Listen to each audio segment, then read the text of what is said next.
shakalaka. Woo! What's going on? I got a question for you. I need your help. How powerful do you think our mind is?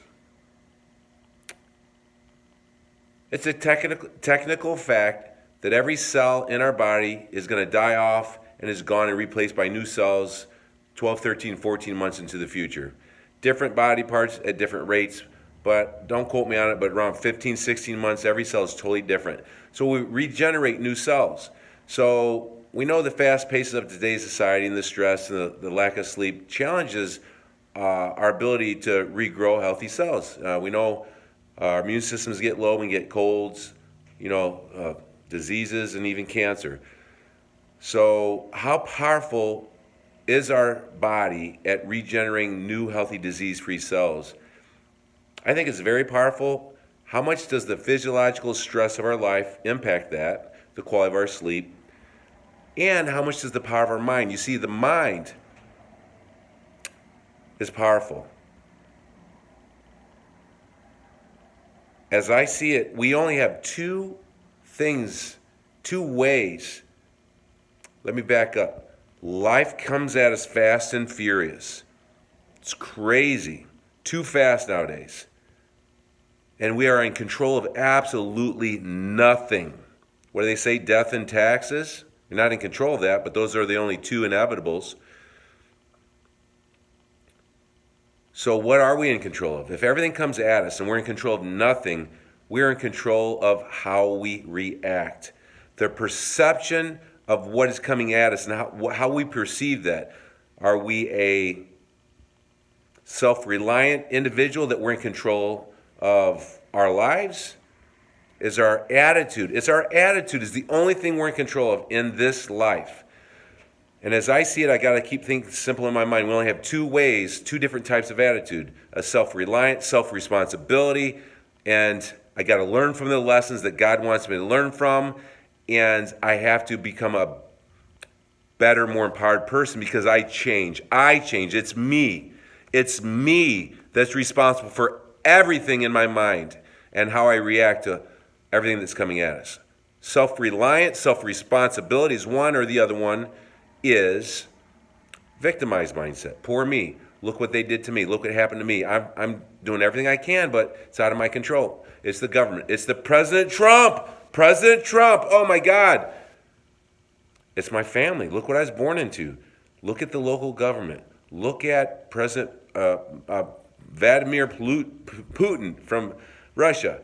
So you get it. So you've heard me talk before. The self-reliant, self-responsible person has the power to get knocked down, get back up, and go forward, change themselves, and go out and become more powerful and stronger, and persevere, and be the change in the world that the world needs. What are the 10 most powerful two-letter words in the world? If it is to be, it is up to me. How can two-letter words be so powerful? Don't get me wrong. I've been a victim in the past. Poor me. I've lost a couple years here or there on whining, complaining to myself. Lace up the sneakers. Show up. Get up. Throw some water in your face. Do whatever it takes to get up and go forward. So my question to you is, you get it. You understand. Rocky Balboa maybe said it best. How powerful is our mind? The perception, what we perceive. We've made our own bed. Everyone is at their exact position in life because of the accumulation of decisions they made up to this point. We've made our own bed. We got to lie in it.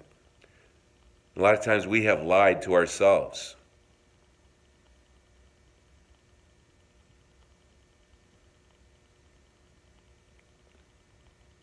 So, can we change? Can we get better at being self-reliant, self-responsible? It comes down to what we're seeing come at us. How do we see that? If you're thinking something negative about yourself, you're effing wrong. Step back, get out of the situation, go take a deep breath, go have a Coke, go get some wind in your face, do some deep breaths, and come back and look at it from a different angle. Okay?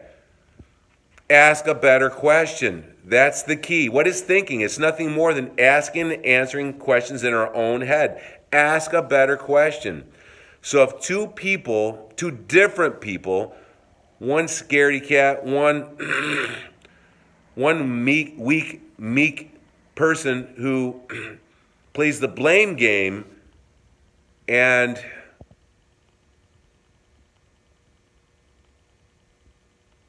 does not take personal responsibility, they're doing all that they can, and they're the victim mindset. If they perceive something, one thing, let's say going down a big steep roller coaster. Life's a ride. So life is all what we make it and what we perceive. And then how we twist that in our own mind and see it on the theater of your mind.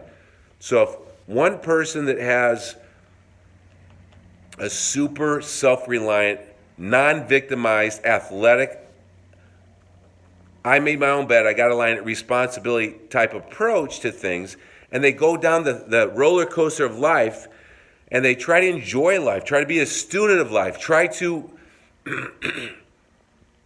see the positives, the optimistic side of things.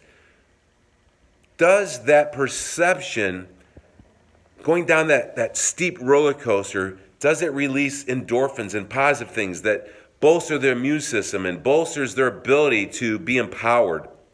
Versus the other person, the scaredy cat, you get it, that person who's scared and maybe they don't have a faith. Maybe they don't have a faith in God or life, and they think it's all over when we're dead and when we die and when we're checking out. And they go down and they're a little afraid inside, but they're not willing to admit it. Does that release negative things in their body? Does that release cortisol? Does that limit their ability to have their immune system be strong and be strong against the storm of life? I think it does.